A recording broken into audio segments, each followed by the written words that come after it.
Hey guys, I'm back again for day 73. It is 50 degrees out here today. Feels pretty good. I'm out here today in the Nike Air Penny 2, and here's how they look from the side. It's a really nice looking shoe. Got a really great deal on these. I want to say I paid like 30 bucks or something like that. I'd have to go back and really look, but yeah, I'll give you some thoughts on them here in just a little bit. This shoe was originally released in 1996.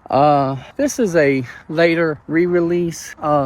When you talk about shoes from the 80s and the early 90s, I think a hallmark of all of those shoes were that the majority were like made with really thick leathers, really quality leathers. The priority was durability. Getting different shoes from the different eras and the years as they're kind of released, you can see a big difference. You can feel a big difference starting in the mid 90s. The shoes are becoming lighter and they definitely have a more nimble feeling. They're still big by today's standards, but I started to feel it really with the Jordan 11, and then when I had on the Deons yesterday, you could still feel a very nimble kind of shoe design. And with these Penny 2s, I'm feeling that very same thing. Again, very nimble, and while they're heavier than most shoes today, they are still very nimble. I really love the shoe design. It's got that patent leather, probably fake, but still looks really good. You could pair it up with a tuxedo if you want. I've been highly critical of Nike Air in the past. There's only been a handful of Nike Air shoes that I've enjoyed, and this pair is really no different other than it's just in a lighter shoe and a little bit more of a nimble shoe. The comment I keep making is a lot of the Nike Air shoes, Air Maxes, all of it, they feel like rocks on feet.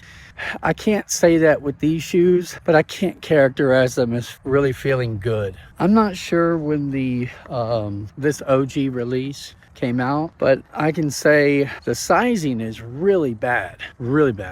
Like, this is my size 10.5, and my toes are right up against the toe box. I mean, they're right up against the shoe. There is no way that I could play basketball or do anything in this other than some light walking, because my toes are bent right now. My right foot is slightly longer than my left, but still in most sizes, most shoes I can get into a 10.5 easy, with a little room to spare. With the left foot right now, the big toe is pressed against the toe box, and with the right foot, not only is the big toe, but I'm feeling several of the other toes curled up in there as well. Extremely uncomfortable. I don't know why it would be so freaking hard to get something like this right. It's like you are a shoe company.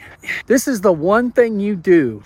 This is like going to freaking McDonald's or something and they're out of burgers or something like that. I don't know. Like going to KFC and they don't have chicken. Come on, man. Like, the one thing you've got to do, well, you got a lot of things to do, but the most basic thing you should do is make the freaking shoe fit. But in this case, you know, like, so if you see this and you ever encounter a pair, don't buy them unless they're like at least a half size up, maybe even a full size up. The shoes also taper in quite a bit, and it's just making for a really uncomfortable ride. I could honestly say that even if I had a longer size in these shoes, I would not like to wear them from a comfort standpoint.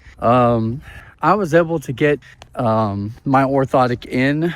The insole provided in this shoe was non-removable, so but I was still able to get the orthotic in, and that should technically provide some level of cushion, but I can just feel a big difference in these shoes. They're just not comfortable. They look great, but they're not comfortable at all. I would go ahead and sell these shoes, but I think my son really likes them. I think he likes the design and stuff. I asked him if he wanted a pair later one day. He said yes. He seems to really like them. These shoes also feel kind of narrow. Most of the time it's not really an issue or anything, but I came across a couple small pebbles or whatever, and stepped on those, and that kind of tilted the shoe, and it just felt really unstable. So I really wouldn't want to be playing in these. And you can see there at the top of the shoe, there is no outrigger or anything, even out there on the sides. There's just, it's just actually a pretty narrow shoe, it feels like. I've been out here 42 minutes in the shoes, and at this point you really start to feel the lack of cushion in these things. They're just very unforgiving. I won't categorize them as rocks on feet. That's for the early generation of Air Max stuff, but this is only a tiny level above all of that. All right, I think that's going to do it for me today. I will see you all later. Hopefully I'll be out here tomorrow. Later.